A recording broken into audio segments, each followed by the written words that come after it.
Identidad, cultura y el acontecer diario están en La Hora del Museo.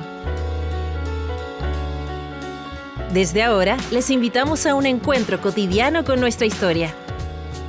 Aquí comienza La Hora del Museo, un programa del Museo Histórico Nacional y Radio USACH 94.5.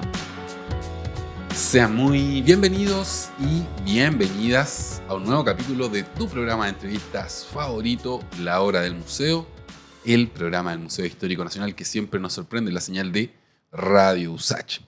Y te cuento que el día de hoy vamos a conversar con la historiadora y novelista Patricia Cerda acerca de su nuevo libro. Lo tengo acá en mis manos. Tiene una portada preciosa para los que la van a ver esta entrevista por televisión, la van a poder apreciar, pero para los que están en radio les digo desde ya que la portada de este libro me ha encantado. El libro se llama Ercilla y las contradicciones del imperio y es un volumen que narra los periplos de un autor tan adelantado como talentoso, testigo de la conquista española y los abusos que sus compatriotas ejercieron sobre los pueblos originarios de este territorio. ¿Cómo estás, Patricia? Qué gusto poder conversar en persona contigo, porque yo te había entrevistado, pero por teléfono. Sí, el gusto es mío. Es siempre mejor personalmente, ¿verdad? Claro que sí, pues cambia. Es otra la dinámica que se produce. Patricia, partamos por el principio. Quisiera que nos cuentes la historia detrás de esta publicación. ¿Qué fue lo que te motivó a escribir sobre Alonso de Ercilla? Bueno, Alonso de Ercilla es muy importante para nosotros, creador de tantos mitos, ¿verdad? Los mitos de los inicios de nuestra cultura. Colo-Colo, Lautaro, ¿verdad? Caupolicán y tantos otros guerreros indígenas que aparecen en la Araucana y que están, te cuento, en las calles de Concepción, de donde yo vengo. ¿Eres oriunda de Concepción? Yo soy de Concepción. Todas las calles paralelas al río Biobío tienen nombres de guerreros sacados de la Araucana. Y bueno, entonces está como siempre, está presente y por otro lado abandonado, Ercilla. Nosotros conocemos a los héroes del pueblo mapuche a través de los relatos de Ercilla, ¿no? Claro, y bueno, el mismo pueblo mapuche los ha adoptado, ¿verdad?, como propios. Ahora yo descubrí que muchos son inventos de Ercilla. ¿Ah, sí? Bueno, ¿cuáles? ¿No? Eso está en la novela. Pero claro, porque esto no es una crónica de la conquista, sino que esto es un poema épico, que se hizo, un poema épico que fue un bestseller, en tanto se publicó, porque es el primer libro ambientado en las colonias, es lo que pasaba en las Indias, escrito por un español. Claro. Entonces había mucho interés por saber cómo era esto. Y bueno, a mí me interesó también porque mi proyecto narrativo, digámoslo así, es ir a buscar los personajes históricos, a buscar a las mujeres también en otras novelas, a todo aquello que está como abandonado en la no historia, que no sabemos realmente, que no comprendemos realmente, para reinterpretarlo. Y entonces Ercilla se incluye en ese proyecto literario, como digo, y es mi 7ª novela. Tu 7ª novela, oye, ya tienes una obra voluminosa y además que tiene mucha aceptación entre los lectores, eso es buenísimo. Sí, bueno, ahora Ercilla está dentro de los más vendidos actualmente. Me gusta mucho tener muchos lectores porque yo considero que es la otra parte de la literatura. O sea, son los lectores los que tienen que recibir la novela, interpretarla, sentirse o no identificados con estos personajes, quererlos o no. Claro que sí. Quisiera para dar un poco de contexto, que nos expliques la figura del cronista en la época de Ercilla. ¿Podría ser comparada a la figura, por ejemplo, de un periodista actualmente, estos periodistas que son corresponsales, que viajan a ver las guerras y que nos informan? ¿Va un poco por ahí la figura del cronista o es más complejo que eso? Bueno, Ercilla no es cronista, ¿verdad? ¿Ya? Partiendo de eso, Ercilla es un poeta del Renacimiento que inspirado en Dante, ¿no?, en el Virgilio, tanto en Dante como en Virgilio y en otros, Lucano, en otros poetas italianos, sobre todo de la época, se interesa por escribir sobre lo que está viviendo, lo que ha vivido cuando vino a Chile.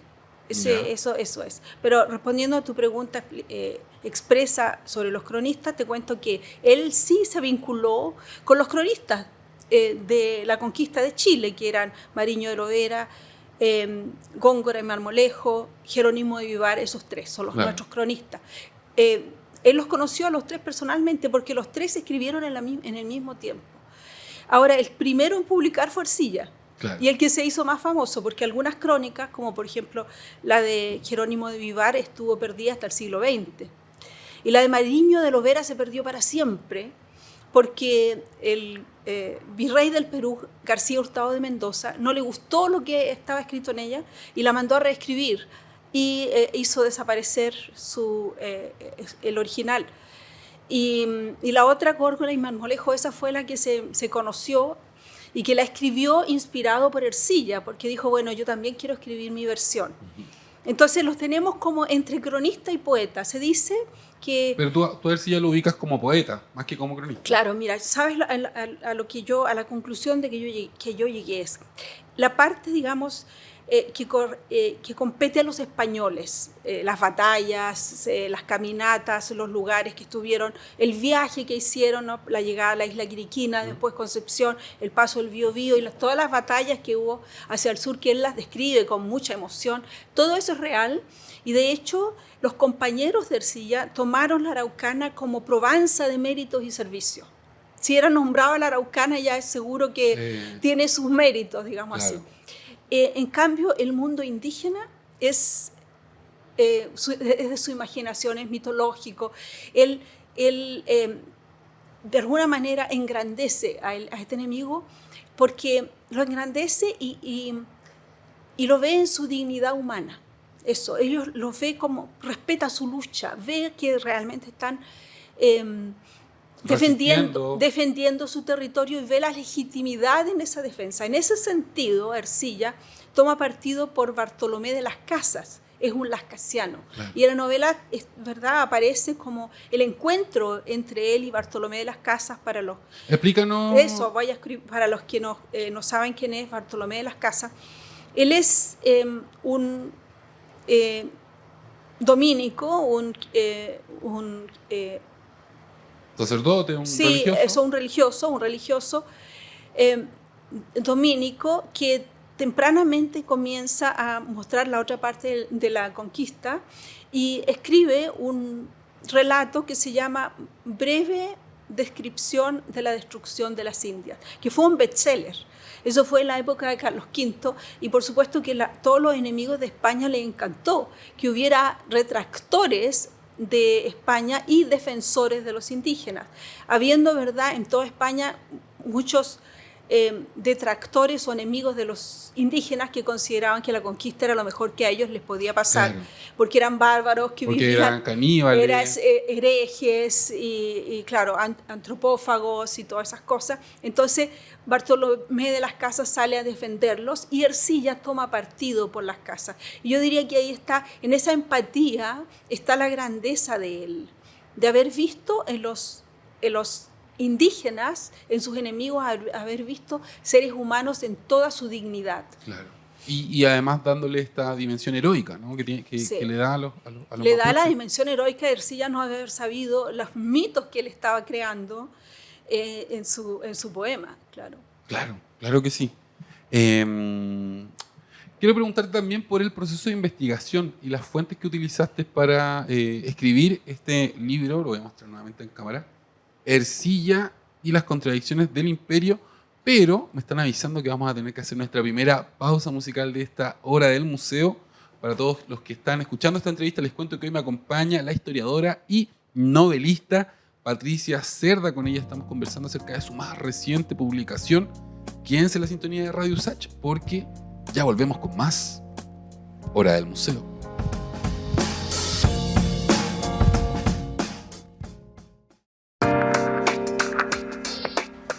Y ya estamos de regreso en tu programa de entrevistas favorito, La Hora del Museo, el programa del Museo Histórico Nacional que cada día nos sorprende la señal de Radio USACH. Y te cuento que hoy estoy conversando acerca de esta novela histórica de mi invitada del día de hoy, la historiadora y novelista Patricia Cerda, El libro se llama Ercilla y las contradicciones del imperio y ya estaba encumbrado dentro del ranking de los libros más leídos de nuestro país. Así que felicitaciones, Patricia. Muchas gracias. Tengo muchas ganas de que nos cuentes sobre el proceso de investigación y las fuentes que utilizaste para poder escribir esta novela. Bueno, no hay muchas fuentes, la verdad, para Ercilla. Hay solamente una biografía que escribió un gran historiador del siglo XIX que se llama José Toribio Medina, y él escribió Vida de Ercilla, que es un libro bastante bien documentado, porque así era Medina.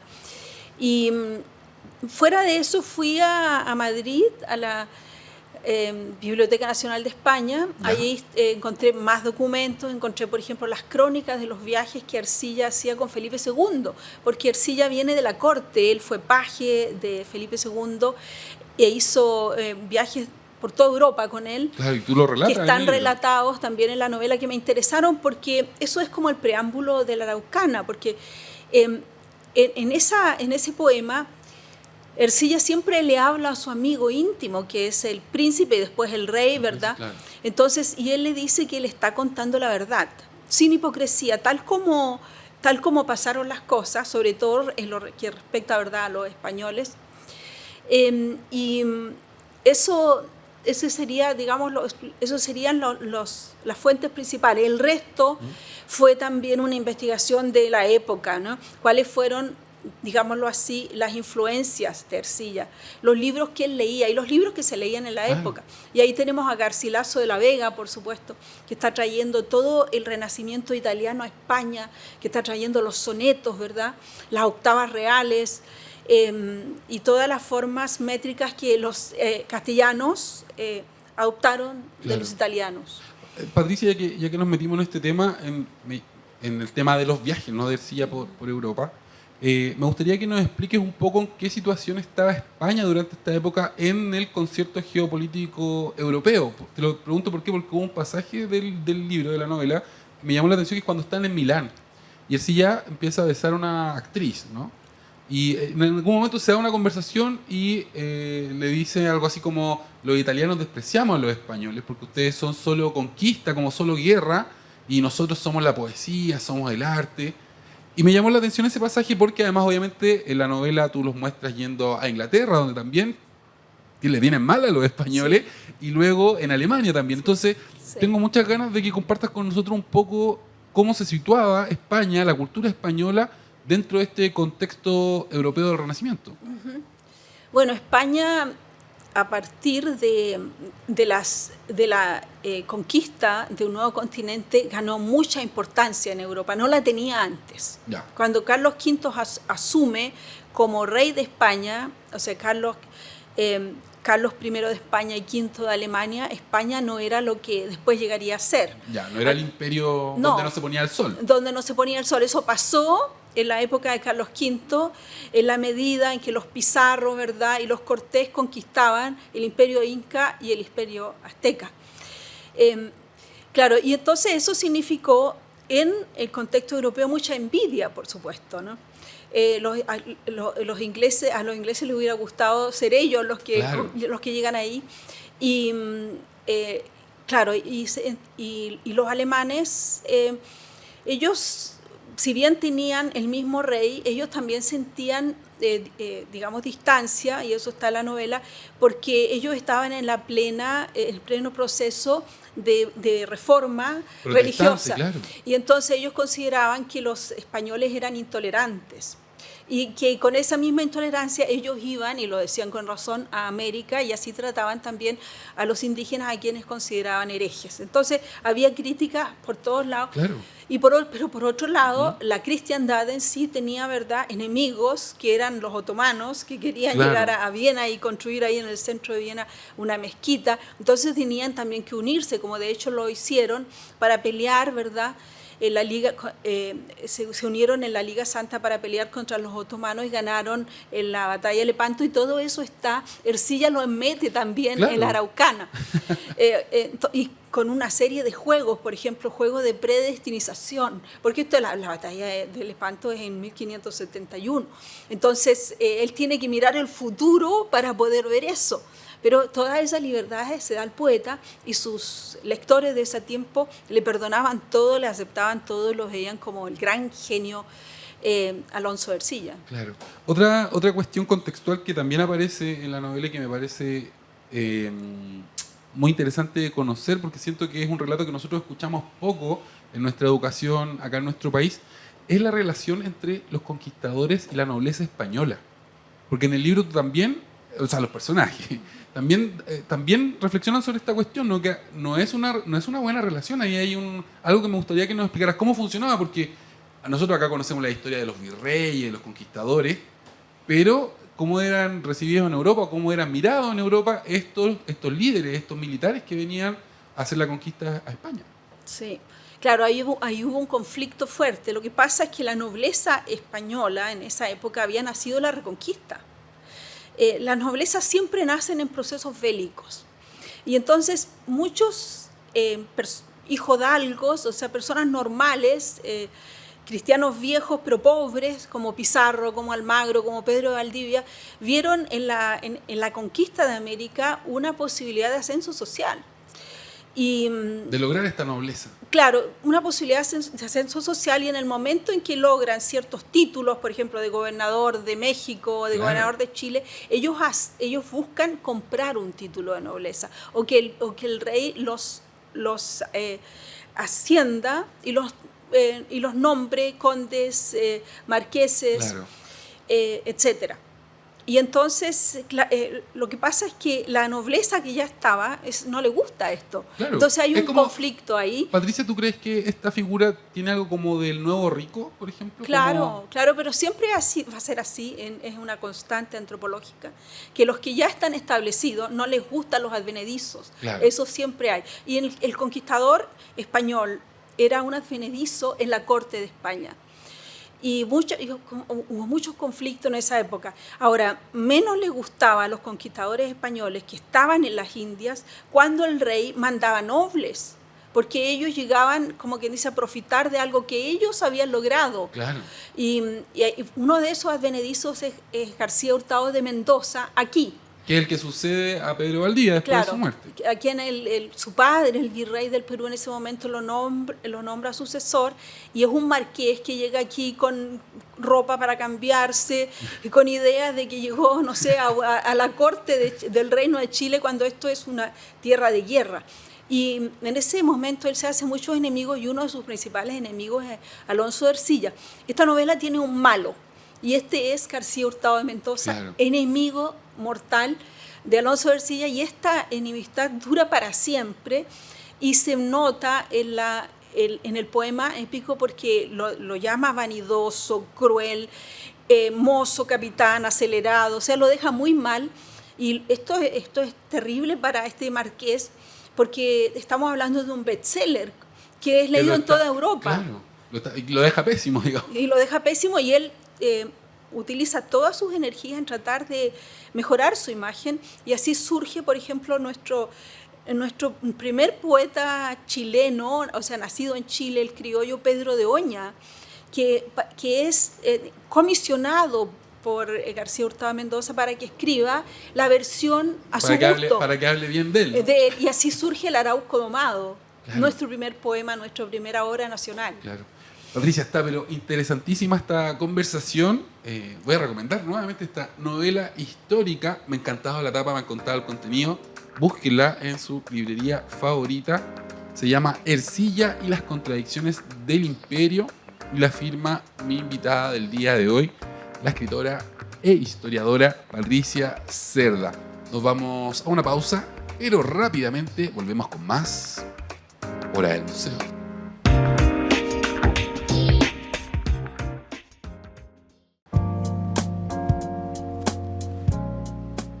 Y ya estamos de regreso en la Hora del Museo, tu programa de entrevistas favorito, el programa del Museo Histórico Nacional que siempre nos sorprende, me incluyo, en la señal de nuestra querida Radio USACH.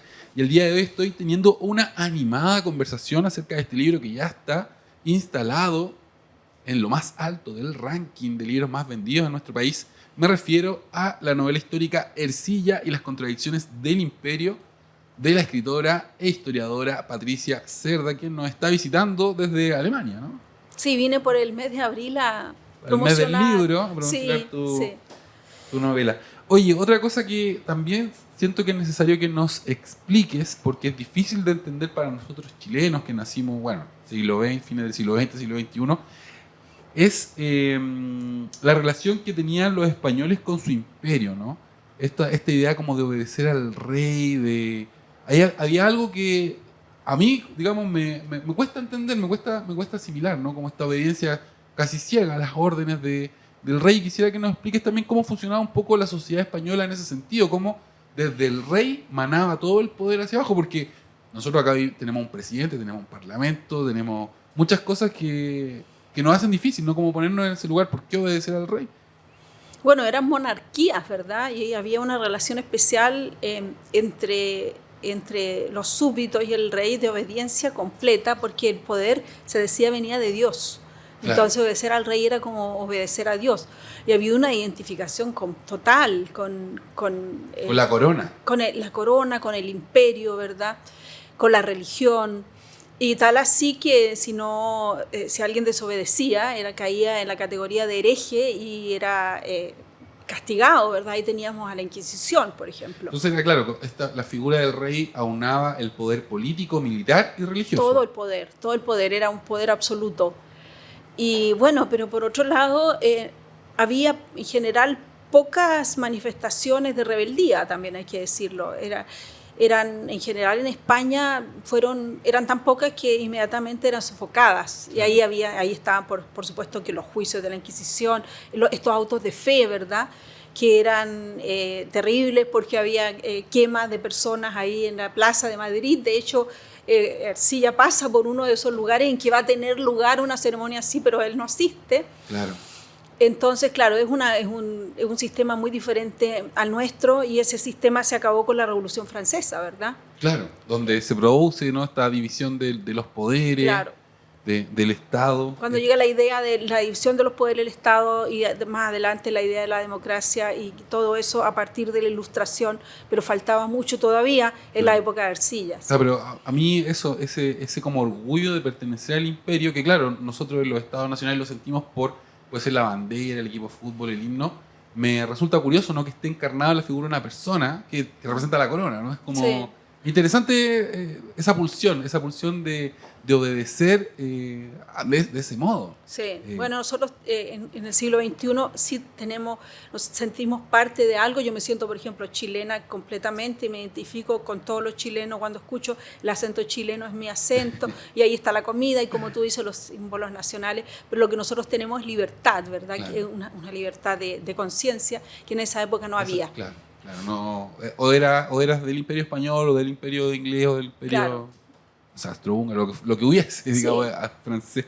Ya, sigamos avanzando en esta conversación. Quiero ahora que nos cuentes sobre qué se sabe de los orígenes de él. Si ya él venía de una familia de clase alta, pertenecía a la corte, dónde se educó. En la novela tú cuentas que él tuvo acceso a grandes profesores. Sí, bueno, él era hijo de un consejero de Carlos V que había estudiado en Italia, en la escuela de Bolonia, donde estudiaban muchos españoles, porque en esa época, acuérdate que se estudiaba todo en latín.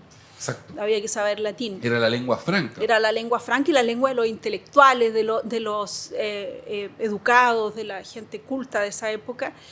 Y entonces, pero este consejero de Carlos V, Fortún de Ercilla se llamaba, se murió cuando Ercilla tenía 1 año.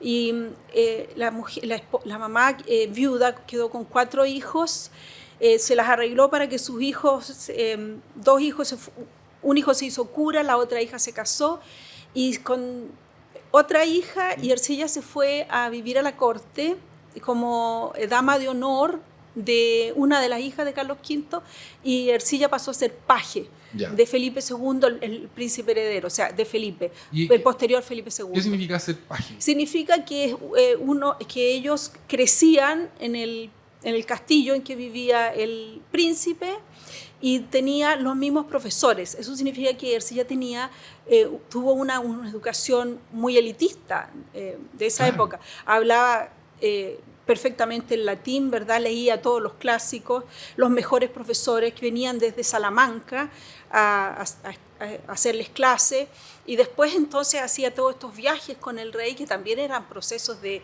conocimiento, ¿verdad? Claro. Iban por ejemplo, a Bruselas, ahí donde había estado Erasmo, y bueno, pasaban por Trento, donde estaba el concilio en ese momento. O sea, Claro. estaban...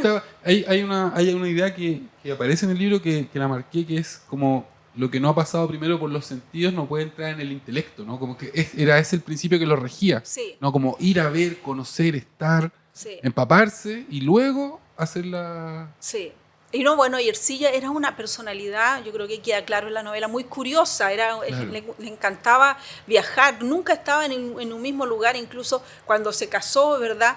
Después de 3 meses junto con su esposa se fue de viaje por 2 años y anduvo en Austria, en Praga, ¿verdad? Pasó por toda Italia. Bueno, recordemos que eran viajes que duraban semanas, meses. Claro. No era como ahora, que uno se toma un avión, un tren y Claro. está... No era así, claro. Bueno, y todo eso lo interesante es que, porque a mí esta novela es casi una conversación con Ercilla. De hecho, hay momentos en la novela en que yo hablo directamente con él, capítulo. Entonces, lo que a mí me interesó más que nada es cómo fluye todo en su poema, que es lo que nos interesa a nosotros los chilenos, ¿verdad? Claro, Que se transforma al final en el mito nacional. Y yo considero que el inicio de la novela, Chile fértil, provincia señalada de la región antártica famosa, eso es el acta de bautismo del Chile mestizo. Y de hecho, bueno, nosotros, no sé si todavía lo leerán, pero nosotros lo leíamos en el colegio y nos sentíamos claro, identificados con eso. Eso es Chile, la región antártica famosa, y la gente que produce está en Granada, eso somos nosotros, pero eran también nuestros antepasados mapuches, tan soberbia, gallarda y belicosa, que no ha sido por rey jamás regida, ni a extranjero dominio sometida. Esa es nuestra acta de bautismo, dices tú. Sí, claro. Rebelde. Y lo han utilizado todos, lo utiliza tanto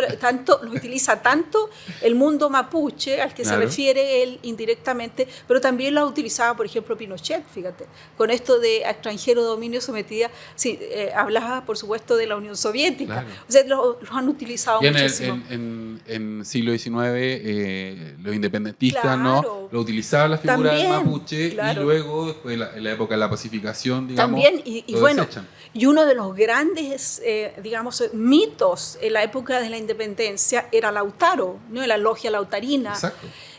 Y Lautaro es uno de los que realmente existió, porque lo nombran todos los cronistas. Lo nombran los cronistas y lo nombra Ercilla, y con él estamos de acuerdo en que realmente existió Lautaro. Claro. Que es una figura... Es muy interesante la figura de Lautaro, ¿no? Desde su historia, su biografía, pero también al nivel de símbolo, ¿no? Tiene Sí, lo que a Ercilla le pone es una amante, una mujer ahí al lado. Sí. Le pone a Glaura, ¿verdad? Que tiene el nombre casi Laura, como la heroína de Petrarca. O sea, ahí está, siempre está esa mezcla, esa italianización un poco de la guerra en Chile. Claro. Sí. Y dice mirar también los mitos de Grecia, ¿no? Sí. Hay referencias bíblicas también. Sí, claro, están ahí en la bebe de Lojana. esa fuente. Sí, él bebe de esas fuentes. ¿Cómo es así? Que los escritores de hoy también bebemos de fuentes. No hay nadie que escriba en el vacío. De la nada, claro. En el vacío, claro. Patricia, hoy está, pero interesantísima esta conversación. Sin embargo, vamos a hacer nuestra última pausa musical, pero todavía nos queda un bloque. Nos quedan 10 minutitos para seguir conversando sobre esta novela histórica que se ha encumbrado en el ranking de los libros más leídos de nuestro país. Se llama Ercilla y las contradicciones del imperio, y la firma mi invitada del día de hoy, la novelista e historiadora Patricia Cerda. Se quedan todos y todas en la sintonía de Radio USACH, porque ya volvemos con más Hora del Museo.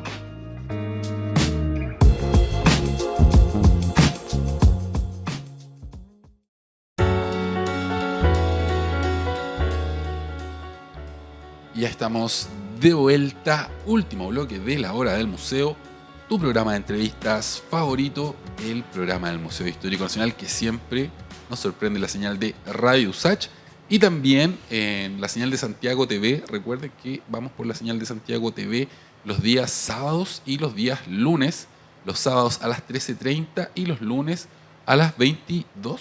Estoy casi seguro que es a las 22, si me equivoco me corrigen.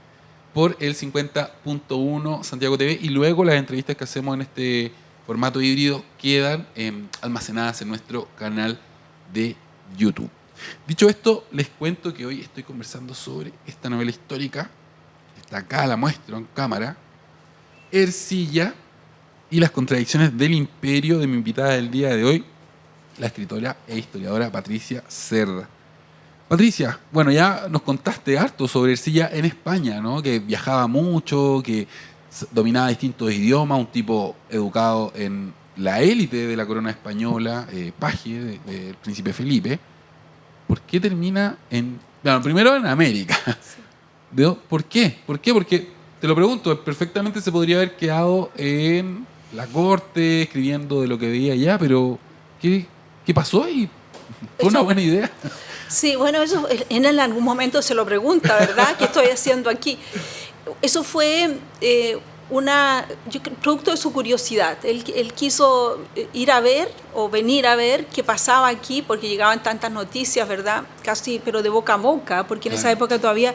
Y versiones contradictorias. Y contradictorias. En esa época todavía no se había publicado, por ejemplo, la crónica de Bernard Díaz del Castillo sobre Cortés. O sea, llegaban noticias contradictorias. Lo que más se sabía es que había peleas, claro. Que Almagro y Pizarro habían entrado en una guerra civil, por ejemplo, y que había un rebelde que se llamaba Gonzalo Pizarro en el Perú. Cosas así llegaban.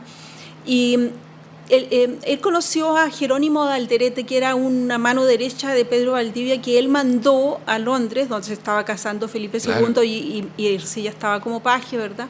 Y ahí se conocieron y Jerónimo de Alderete lo convenció de que viniera con él a Chile, a lo mejor como cronista también. Eso no lo sabemos exactamente. Claro, Jerónimo de Alderete andaba ya buscando recursos, mujeres, soldados. Él fue enviado para que Carlos V le reconociera una gobernación en el Reino de Chile, para que mandara un arzobispo, para que Alderete, para que recogiera mujeres. Todo lo que se necesita en un nuevo reino. Claro. Y entonces Ercilla decide venirse con él, pero poco después llega la noticia de que Pedro Valdivia muere. Estaba muerto, que lo habían matado en Tucapel, y entonces el rey nombra a Jerónimo de Alderete nuevo gobernador de Chile, y ahí él se viene con él con mayor razón. Pero ahí, bueno, y esos son los inicios de la novela. Sí. ¿Qué es lo que pasa? Pues están llegando a América, ¿y qué pasa con Jerónimo de Alderete? Se muere, ¿verdad? Se muere. Y ahí él queda sin padrinos.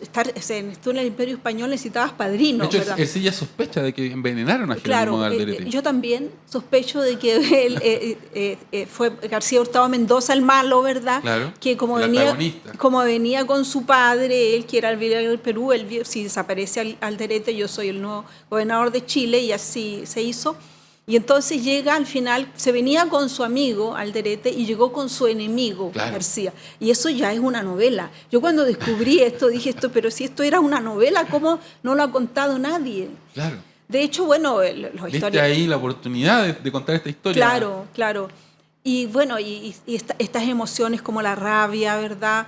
El resentimiento que tenía Ercilla con este García Hurtado Mendoza, porque lo encontraba tan poco humano, lo encontraba tan malo, y que trataba tan mal a los indígenas. Entonces, todo eso es una emoción que lo hace escribir esta novela. Y de hecho, él describe como corta manos, narices, pies, ¿verdad? Claro. Sin piedad. Sin piedad. Y nos crea a Galvarino como claro, el héroe. Que le cortan las dos manos. Eso yo dudo que haya pasado. Pero esa es la historia que nos cuentan a nosotros. Claro, y eso en el fondo se trata de saber también, independiente de si pasó o no, ¿por qué él cuenta? ¿Por qué lo cuenta así? ¿Qué es lo que nos quiere decir con estos personajes? Sí. Claro. Quiero que nos cuentes también qué ocurre cuando llegan a Chile, porque se había instalado, ¿no? un gobernador interino, uh-huh. Y ahí ya todo parte raro, porque hay quedan los sucesores de Pedro Valdivia acá, y uh-huh. Entre ellos se designan, ¿no? Ya sí. Tú vas a estar a cargo, sí. Pero llega este gallo de fuera, García Hurtado Mendoza, junto a Ercilla. Cuéntanos qué fue lo que pasó ahí, porque, el tipo venía con mandato real y todo, pero acá ya se había instalado otro poder. Claro. Bueno, ahí eso es la parte como dramática y triste también, porque junto con Valdivia habían llegado, por ejemplo, Francisco de Aguirre. Claro. Y cuando ellos llegan a La Serena, ahí está Francisco de Aguirre, a quienes la gente de La Serena ha nombrado sucesor de Valdivia, porque es su compañero. Y, todo. Claro. Y llega García Hurtado Mendoza a tomarlo preso y a mandarlo exiliado a Lima. O sea, claro. Está lleno. García Hurtado Mendoza se caracteriza por ser bastante injusto y no pensar en los demás en ese sentido. Y él no siente ningún respeto tampoco por lo que está ocurriendo acá, claro. En el sentido de la gente que ya había venido de antes. Le hace varios desaires, tú en el libro cuentas, claro. ¿No? Como... Bueno, imagínate que ellos habían venido desde el Cusco, eso significaba atravesar a pie o a caballo, no sé, medio continente, o sea, mucho, claro. Tremendo sacrificio, y llega, ¿verdad?, en el barco lleno de naipes de vino. Y rodeado también de guardaespaldas, no había nada que hacer, ¿no? Claro. Había que aceptar esa injusticia. Pero bueno, claro, eso por supuesto que lo cuento en la novela, porque ya es muy dramático, pero también para ver. Porque nosotros pensamos siempre que los conquistadores eran como un grupo homogéneo, ¿verdad? Y no es así. Estaba lleno de conflictos entre ellos, ¿no? Claro, se disputaban el poder, se disputaban la riqueza.